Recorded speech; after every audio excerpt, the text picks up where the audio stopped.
ഒരുപാട് പ്രതിസന്ധികൾ തരണം ചെയ്ത് കിട്ടിയ കുഞ്ഞല്ലേ.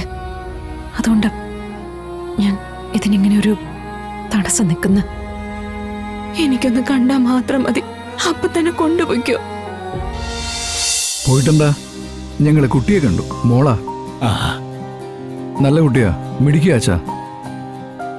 2-3 മാസം പ്രായം ഉണ്ടാവും. ഇനി കൂടുതൽ ഡീറ്റെയിൽസ് പറയണമെങ്കിൽ കുട്ടിയുടെ അമ്മയല്ലേ നിൽക്കുന്നത്, അമ്മ പറയും. നല്ല ഓമനത്തുള്ള കുട്ടിയാ അമ്മേ. പെട്ടെന്ന് ആരുമായിട്ട് അടുക്കുന്ന പ്രകൃതമാ.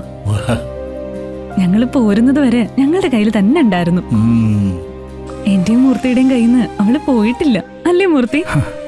സ്നേഹമുള്ള കുഞ്ഞാ, കൊടുത്തിട്ട് പോരാനും തോന്നിയില്ല. എന്നാ പിന്നെ കൂടെ കൊണ്ടുവരാൻ പാടില്ലായിരുന്നു. അങ്ങനൊന്നും കൊണ്ടുവരാൻ പറ്റില്ല. മോളെ കയ്യിൽ കിട്ടാൻ ഇനിയും കുറെ ഫോർമാലിറ്റീസ് ഉണ്ട്.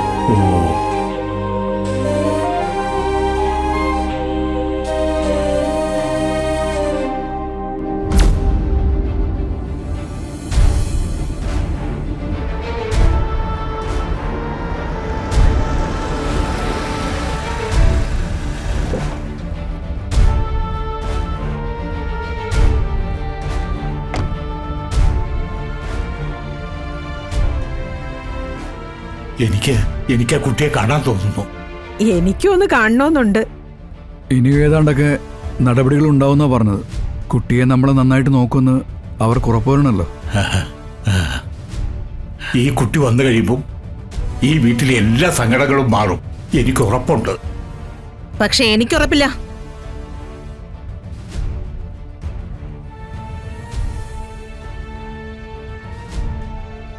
എല്ലാ കാര്യങ്ങളും അറിഞ്ഞിട്ടുള്ള വരവാ. ഇത് ഇവിടെ നടക്കില്ല, നടത്താൻ ഞാൻ സമ്മതിക്കില്ല. ചേച്ചി, ഇത് ഞങ്ങളുടെ ദാമ്പത്യ ജീവിതത്തിലെ വിഷയമാണ്. എന്നാ മൂർത്തി നിനക്ക് ദാമ്പത്യ ജീവിതം ഉണ്ടായത്? അതിനു മുൻപ് നിനക്കൊരു ജീവിതം ഉണ്ടായിരുന്നല്ലോ, അത് നീ എന്താ മറന്നുപോയോ? ഞാൻ കുട്ടിയെ അഡോപ്റ്റ് ചെയ്യുന്നതിന് ചേച്ചി എന്തിനാ തർക്കിക്കുന്നത്? അത് നിന്റെ കുട്ടി അല്ലാത്തതുകൊണ്ട്. ഒരു അന്യ കുഞ്ഞ് ഈ വീട്ടിലേക്ക് വന്നു കയറാൻ ഞാൻ സമ്മതിക്കില്ല. ചേച്ചി, ഇത് പിടിവാശിയാ. ഇവിടെ നടക്കുമെന്ന് കരുതി പറയുന്ന പിടിവാശി. അതെ, പിടിവാശി തന്നെയാണ്. ഈ വീട്ടിൽ എനിക്ക് ആ പിടിവാശി കാണിക്കാനുള്ള അധികാരം ഉണ്ട്. അങ്ങനെ ഇല്ലെന്ന് എന്റെ അച്ഛൻ പറയട്ടെ, എങ്കിൽ ഞാൻ ഒരു പ്രശ്നത്തിന് നിൽക്കാതെ പിന്മാറാം. പക്ഷേ അച്ഛൻ പറയണം.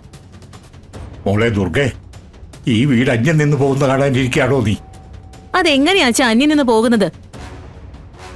എന്റെ മകള് നന്ദന എന്താ ഈ വീട്ടിലെ കുട്ടി തന്നെയല്ലേ? മോളെ, നന്ദന ഈ വീട്ടിലേതെന്നല്ല, നമ്മുടെ കുടുംബത്തിലെ കുട്ടിയാണെന്ന് പറ. ഈ വീട്ടിലെ കുട്ടിയാവുമ്പം ഇവിടെ താമസിക്കുന്ന മൂർത്തിയുടെ മകളാവണം, മൂർത്തിയുടെ മക്കളാവണം. അതെ, ആയിക്കോട്ടെ. മൂർത്തിക്ക് കുട്ടി ഉണ്ടാവുകയാണെങ്കിൽ ഈ പ്രശ്നങ്ങളൊന്നും ഞാൻ ചൂണ്ടിക്കാണിക്കില്ല. ഞങ്ങൾക്ക് എന്തായാലും ആ കുട്ടിയെ ദത്തെടുക്കാതിരിക്കാൻ പറ്റില്ല. എങ്കിൽ ആ കുട്ടി ഈ വീട്ടിലേക്ക് കൊണ്ടുവരാൻ ഞാൻ സമ്മതിക്കത്തുമില്ല. എന്റെ കുടുംബത്തെ ബാധിക്കുന്ന കാര്യമാ. അതുകൊണ്ട് തന്നെ എന്നെ കൊണ്ട് ചെയ്യാൻ പറ്റുന്ന കാര്യങ്ങളൊക്കെ ഞാൻ ചെയ്യും.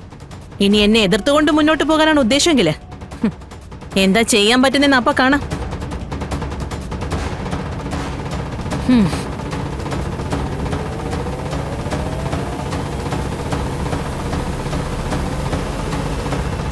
അച്ഛനൊന്ന് പറഞ്ഞ് മനസ്സിലാക്കായിരുന്നില്ലേ? അവളുടെ സ്വഭാവം നിനക്കും അറിയില്ലേ? ഞാൻ ഇനി എന്തു പറയാനാ?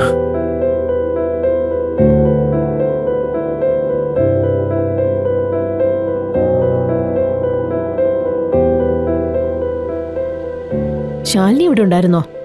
1-2 ഒഫീഷ്യൽ കാര്യങ്ങളുണ്ടായിരുന്നു, അതൊക്കെ ഒതുക്കി ഇപ്പൊ ദേ ഇവിടെ ഉണ്ട്. ഓപ്പറേഷൻ ഒക്കെ ആണെങ്കിലും ശാരികയുടെ ആരോഗ്യനിലയില് പ്രശ്നമുണ്ട്. ബ്ലഡ് പ്രഷർ കൂട്ടരുത്, മനസ്സിന് വിഷമം ഉണ്ടാക്കുന്ന വാക്കുകളൊന്നും പറയരുത്. പോസിറ്റീവായിട്ടുള്ള കാര്യങ്ങൾ മാത്രം പറയുക. കൂടുതൽ സങ്കടപ്പെടുത്തുന്നതും മനസ്സ് തളർത്തുന്നതുമായ ഒരു കാര്യവും പറയരുത്. ഇനി ശാരിക മാനസികമായി തളർന്നാൽ അതൊരു പക്ഷേ ശാരികയുടെ ജീവന് തന്നെ ആപത്തായേക്കാം. ഞാൻ പറഞ്ഞത് ശാലിനിക്ക് മനസ്സിലാവുന്നുണ്ടല്ലോ? ഉണ്ട്. ഇപ്പൊ തന്നെ ശാരിക ഒരു അർത്ഥ അബോധാവസ്ഥയിലാണ്. ഞങ്ങൾക്ക് പകുതി കാര്യങ്ങളെ ചെയ്യാൻ പറ്റൂ, ബാക്കി പകുതി നിങ്ങളുടെ കൈകളിലാ. എപ്പോഴും സന്തോഷവതിയായി ഇരുത്തുക, അതിനുള്ള കാര്യങ്ങൾ ഒരുക്കി കൊടുക്കുക. ഓക്കെ പ്രിയ, ഞാൻ അതുപോലെ തന്നെ ചെയ്യാം.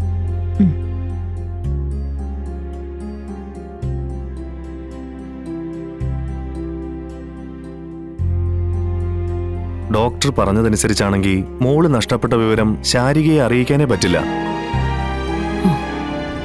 അതൊരു വലിയ ഉത്തരവാദിത്വം തന്നെയാ.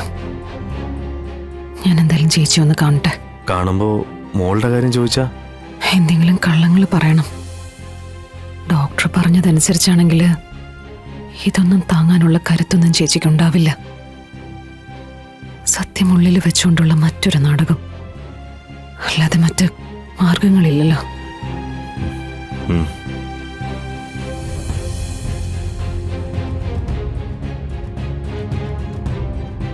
ചേച്ചി, നീ മോളെ കൊണ്ടുവന്നില്ലേ?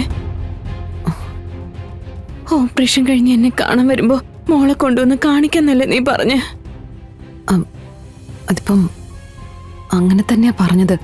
പക്ഷെ ഡോക്ടർ പറഞ്ഞു വേണ്ടാന്ന്. കഷ്ടമുണ്ട് ശാലിനി. ഞാൻ അവളെ ഒന്ന് കാണാൻ വേണ്ടി എന്തുമാത്രം കൊതിച്ചിരിക്കുകയാണെന്നറിയോ? ഇതിപ്പോ എനിക്കറിയാം ചേച്ചി. പക്ഷെ ഡോക്ടർ അങ്ങനെ പറയുമ്പോ പിന്നെ ഞാൻ എന്ത് ചെയ്യാനാ? ഒരു തരത്തിലുള്ള സങ്കടവും ശാരീരിക ഇപ്പൊ ഉണ്ടാവരുത്. അവര് അത്രയധികം കെയർ ചെയ്താ നോക്കുന്നത്. മോളെ കാണുമ്പോ സങ്കടമല്ലല്ലോ ഉണ്ടാവുക, സന്തോഷമല്ലേ? അത് മോളെ എടുക്കാൻ പറ്റില്ലല്ലോ എന്നുള്ള സങ്കടം ചേച്ചിക്ക് ഉണ്ടാവില്ലേ? അതുകൊണ്ടാ ഡോക്ടർ പറഞ്ഞത് ചേച്ചിക്ക് സുഖമായിട്ട് മോളെ എടുത്ത് ലാളിക്കാൻ പറ്റുന്ന സമയത്ത് കുഞ്ഞിനെ കാണിച്ചാൽ മതിയെന്ന്. അതെപ്പോഴാ? ഞാൻ ചാവുമ്പോഴോ? എന്റെ ജീവിതം ഈ ഹോസ്പിറ്റൽ ബെഡിൽ തന്നെ ആവുന്ന എനിക്ക് തോന്നുന്നത്. എനിക്ക് എല്ലാവരും നഷ്ടപ്പെടും. എന്റെ മോളും എന്നെ വിട്ടു പോവും. അങ്ങനത്തെ ഒരു ജന്മം എന്റേത്. വെറും ശാപിക്കപ്പെട്ടൊരു ജന്മം. അങ്ങനെയൊന്നും പറയാതെ ചേച്ചി. ഞങ്ങളൊക്കെ ഈ കഷ്ടപ്പെടുന്നത് എന്തിനാ? ചേച്ചി സുഖമായി നല്ലൊരു ജീവിതം നയിക്കുന്നത് കാണാൻ വേണ്ടിയല്ലേ? നോക്ക്, എല്ലാം ശരിയാവും. പ്രാർത്ഥിക്കാം. ഇത്രയും നാളും നമ്മളെ നോക്കിയ സർവേശ്വരന് അത്ര പെട്ടെന്നൊന്നും നമ്മളെ കൈവിടാനാവില്ല. അടുത്ത ദിവസമെങ്കിലും എനിക്ക് എന്റെ കുഞ്ഞിനെ ഒന്ന് കാണാൻ പറ്റുമോ? ഇതിപ്പം ഒരു ഹോസ്പിറ്റലല്ലേ, ഒരുപാട് പേഷ്യൻസ് വന്നു പോകുന്നതാ. കുഞ്ഞിന് വല്ല ഇൻഫെക്ഷനും വന്നോ? ഒരുപാട് പ്രതിസന്ധികൾ തരണം ചെയ്ത് കിട്ടിയ കുഞ്ഞല്ലേ. അതുകൊണ്ട് ഞാൻ ഇതിനിങ്ങനെ ഒരു തടസ്സം നിൽക്കുന്ന. എനിക്കൊന്ന് കണ്ടാൽ മാത്രം മതി, അപ്പൊ തന്നെ കൊണ്ടുപോയിക്കോ. എന്താ നീയൊന്നും പറയാത്തെ?